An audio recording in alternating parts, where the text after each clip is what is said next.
Hi everyone, I'm Kailey Diedrick은, the Global Records Manager for the WSSA, and I've got Aaron with me, who's also from the WSSA. Say hi, Aaron. Hello.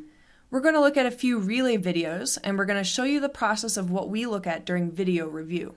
And we're assuming that you're already familiar with the basic rules, so we're going to gloss over things like whether or not the cups are on the mat or performing the stack correctly. Instead, we're going to focus on the most common mistakes that we see from top stackers. Okay, let's look at the first one.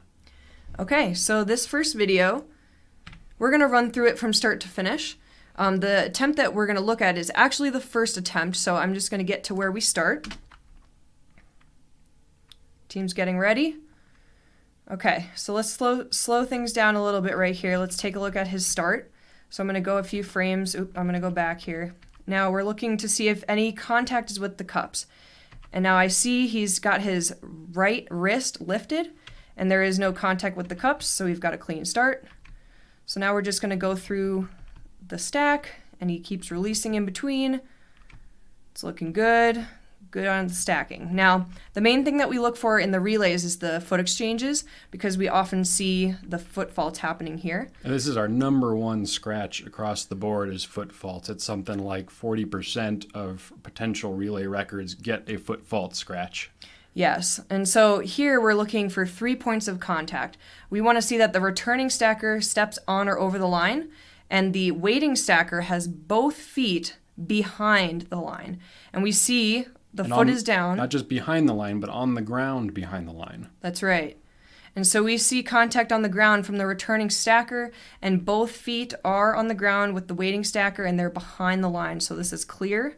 Now it's important to note here, if we go back to that again, there is a point where the leg crosses the waiting stacker's toe, so you can't see it in that moment, but we of course check for continuity.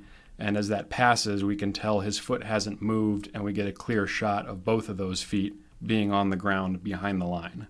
Right.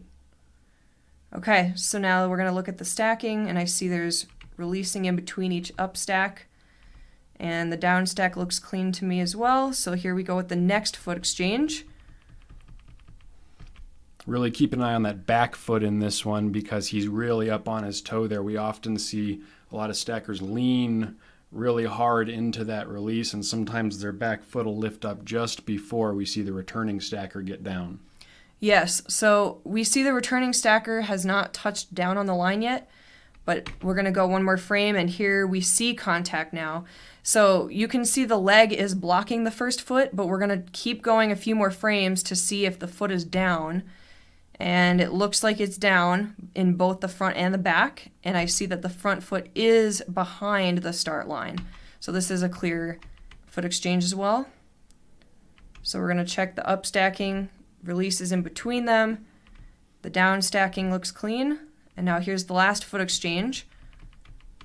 We're looking for the 3 points.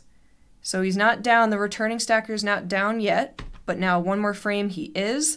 And I can see both feet from the waiting stacker are behind the line, and they're down on the ground. So this is clear as well. So we just need to finish up that last stack. If it's clean, we got a clean run. Yep. Clean up stack, clean down stack, and now let's check the stop. Okay, he's down on the timer, and he's not holding those cups. So that is a good stop, and this run is a clean run. Now, one thing that I do want to mention is all of the stackers in this relay did turn to the outside. They turned right. And that worked really well because you can see the line very clearly here. But you'll notice that if the stackers turn to their left, the start line going this way is blocked by the table. And so if they were to turn that way, we would not have clear view of their foot exchange. So this is just a reminder that if you turn right, you're in the clear. If you turn left, you're kind of risking being blocked by the table. Because we have to scratch that. If we can't see it, we automatically have to scratch that. We've got to see your foot behind the line there. And a lot of times your foot is completely hidden behind the table going that direction. And that was a pretty recent rule change where we've allowed you to go past the center line for this event, but it's still not a good idea. So best practice, pro tip, go back to the right. Yes. Okay, so that was a clean run. Now we're going to focus in on a couple of foot exchanges that we see that are scratches, and just the reasons for those scratches. So Let's take a look at this first one. Now, I just want to make a comment real quick here. The start line is actually it's visible all the way through. So the chances of that happening they're kind of slim because it's all about where the tournament director sets it up or whoever's setting up the camera. So the stackers who turn inward towards the table this way, they would be fine, but you just never know. So that's why we always say best practice is to turn out where the line is more visible. Yeah, it depends on the camera and the tripod they're using, and it's different from tournament to tournament. Right. Okay, so let's take a look at this first foot exchange here. So again, we're looking for the 3 points of contact. Now the returning stacker's foot is not visible yet, but now it's starting to come into view, and you can see it isn't down yet, but the stacker that's waiting, their foot is already in the air. So this foot is not down, this one's up in the air. This would be a scratch. And this is probably the most common type of foot fault that we see, which is just the waiting stacker lifts too early and starts running too early before the returning stacker touches down on the line. Well, it's not intuitive. That's the reason you see it, is because the stacker is still behind the line, but because it can be so hard to see with the camera, we require that both feet have to remain on the ground until it's clear that the returning stacker has passed the line. Yes. Okay, so there's that one. Now let's take a look at another one. It's not as common. We don't see this one as often, but let's take a look at these two stackers here and their foot exchange. So here comes the returning stacker, ready to go down on the line. Now, I'm going to back up a little bit so you can notice where the waiting stacker's foot is.